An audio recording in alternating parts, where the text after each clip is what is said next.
communities in Bukim local government with over 50. One of the victims of those communities is seated by my immediate right here.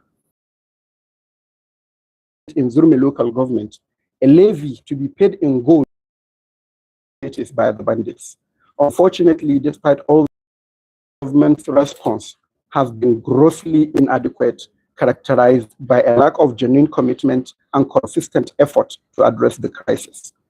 This inaction has effectively abandoned the people of Zamfara state to suffer at the hands of these atrocities. Stark contrast in government response.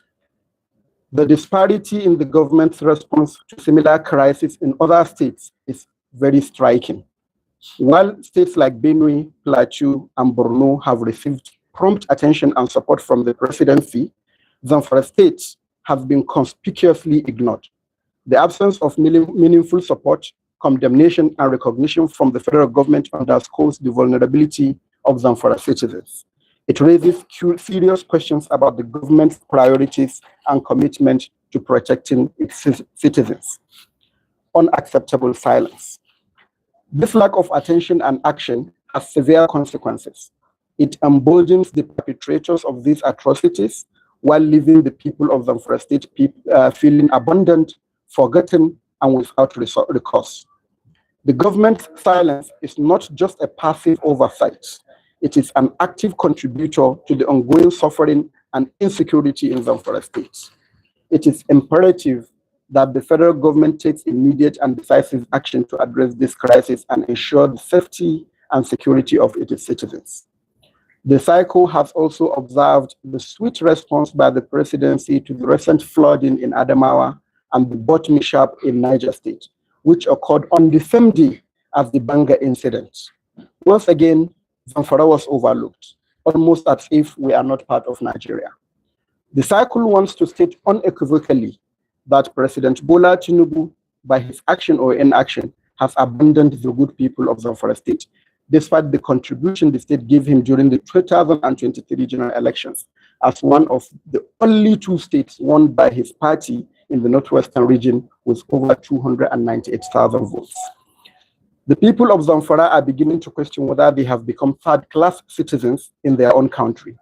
It seems the government has jettisoned one of its most fundamental responsibilities, the protection of the lives and properties of its citizens. As things stand, there are no deployed security personnel in over 80% of Zamfara hinterland, where close to 5 million people reside. This development has left the majority of the state's populace at the mercy of the bandits, leading to various communities to either dialogue with the bandits or resolve to defend themselves. Those who choose to dialogue are often subjected to various forms of inhuman treatments by these bandits, including rape and forced labor. From January 2024 to July 2025, according to the data compiled by the Zamfara Cycle Security Appraisal Committee, there are about 455 villages and communities that were attacked by armed bandits. Our data also indicated that there are over 3,216 people, including farmers, that were kidnapped with ransom being paid, running into hundreds of millions of naira, while over 230 people were killed within this period by the armed groups. Again, no support and no condolence from the federal government. At this juncture, the cycle would like to acknowledge and appreciate our security forces, the military, the police, the DSS, CPG, community protection guards, and the vigilante for the sacrifices they have consistently been making to ensure that Zamfara state is safe despite working under difficult conditions. Despite their commendable efforts, the problem persisted due to the federal government's lack of genuine commitment to ending this menace. What we continue to see is a haphazard, uncoordinated approach that has failed to bring lasting peace to our communities. This piecemeal handling of insecurity has allowed criminality to persist with devastating consequences for our people. This indifference from the federal government may have stemmed from Governor Dauda Lawal's claim of about 70% success in resolving the menace in one of his many media engagements. Realities on ground have shown that the governor has exaggerated the figure. Our demands. The Zamfara Cycle Community Initiative calls upon President Bola Ahmed Tinubu to take immediate and decisive action to address the security crisis in Zamfara State. We demand that he, one, show genuine commitment, accord Zamfara State the same level of attention and support that was extended to Benue and Plateau states, demonstrating a genuine commitment to solving insecurity in Zamfara State. Launch a special operation. Direct his top military chiefs to launch a special operation with a clear mandate to eradicate the menace of banditry in Zamfara State as soon as possible. 3, develop a comprehensive security strategy. Ensure urgent and genuine collaborative efforts across the northwestern states to develop a comprehensive security strategy that brings together all stakeholders, including government at all levels, civil society, private sector, traditional rulers, religious leaders, victims of violence, and the affected communities to confront and end this menace in the shortest possible time. 4, deploy additional security personnel. The president should direct the deployment of additional security personnel to Zamfara State to effectively man the extensive ungoverned spaces within the state landscape, where bandits currently exert more control than the government. 5, make arrangements for the internally displaced persons. The president, we demand, should direct the Ministry for Humanitarian Services and the National Emergency Management Agency to support the internally displaced persons. By taking these concrete steps, President Tinubu can demonstrate his commitment to the safety and security of the people of Zamfara State and help bring an end to the suffering and insecurity that has plagued the state for far too long. A cry to the EU, ECOWAS, EU, and the UN. The cycle calls upon the African Union, the ECOWAS, the EU, and the United Nations to rise to the demands of their moral and legal responsibilities as global and regional leaders. For more than a decade and a half, you have watched as Zamfara has sunk deeper and deeper into the abyss of insecurity, from isolated clashes to mass killings, then to the burning of villages, to cattle rustling, and now to rampant kidnappings and the payment of ransoms. Yet, no one has come to the rescue of the good people of Zamfara. This once peaceful state, known for its harmony and economic strength in farming, has been turned into the tragic headquarters of killing and poverty. Today, most of our farmlands are inaccessible, pushing over 90% of Zamfara citizens into extreme poverty, trauma, and hopelessness. The cycle therefore asks, when will you live up to your responsibilities? When will you come to the aid of and rescue of the people of Zamfara State from the unending menace of insecurity, killings, and human suffering? Conclusion is that the state government is not doing enough to bridge the gap between the state and federal government, well as other relevant stakeholders, and by other relevant stakeholders, people holding elective positions from Zamfara State, starting from our senators, Senator Sahabia Kaura, Senator Ikra Aliyu Bilbis, Senator Abdulaziz Yare Abubakar, and other national and state assemblies to create a synergy for the benefit of the good people of Zamfara State. Zamfara State is the epicenter of the banditry menace, and we are not treated in isolation.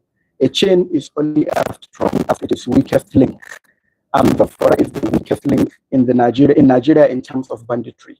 It is therefore necessary for the government to address the banditry issue in Zamfara.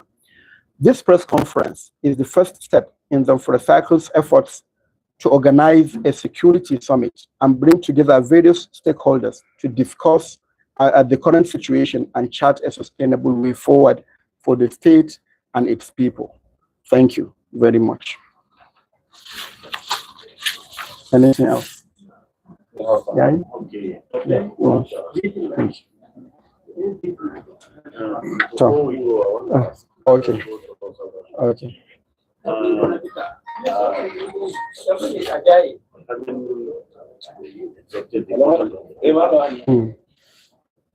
want to know whether before going to World Press Conference, yes, whether we have another strategy of reaching those stakeholders you mentioned, particularly coming down to security agents,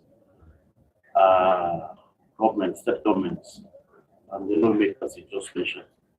among other stakeholders who you feel, according to your statements, that they have greater role to play to serve the good people of the states. I don't know whether you, apart from this is a good effort and welcome idea, where you reach them one by one, face to face to discuss. Maybe some of them are not aware. Even if they are aware, they don't have zeal. But meeting them, interacting with them, will make them feel somebody at high level, me at here in Zamfara, somebody like Alame, he has feeling. What of me that has larger thousands of people, representing thousands of people. I think that one, I don't know whether you have that strategy of meeting them one by one. You understand me? Yeah. Well, yes, we do. It is part of the plan for the security summit. We intend to visit them individually and consult with them. In fact, we have already dispatched a letter of seeking for audience with General Ali also being the father of the state. And from there, then we will expand it to other stakeholders. I think getting to get their contribution and their support to the success of the security summit. Yes. What about the state government? Have you interfaced with the state government since I saw a figure that maybe also shed light on the figure? How did you arrive at those figures to get social community and number 5,000 persons to expand? How did you arrive at those figures? Now, the difficulty question is, have you interfaced with the government since you have this volume of information? Perhaps government really have a lot and they're not thinking about along that line. And all the attention that these areas, these are where the issues are. And you not thinking the government is not need to step up efforts. They are doing well. They need to do more when Okay, first of all, regarding the data, we have a security committee and the security appraisal committee of the Zamfara Cycle Community Initiative. And some of the members have developed a system to collect data of attacks as they happen. Sometimes there are attacks, there are incidences that were missed, but mostly our data was sourced from the communities where those attacks happen. We collect the number of attacks, the number of people kidnapped, male, female, children, people killed, people injured. All this data we collect and we put them together and we come up with a comprehensive data analysis. That is where we got our data from. And two, regarding reaching out to the government. The problem is that the government does not like to be advised on how it handles security issues. So we tried several ways of reaching out to them, but we met a brick wall. So we decided this is the only way that we can air our concern, and probably seeing this press conference will make them come back together so that we can sit and chat a way forward for our states.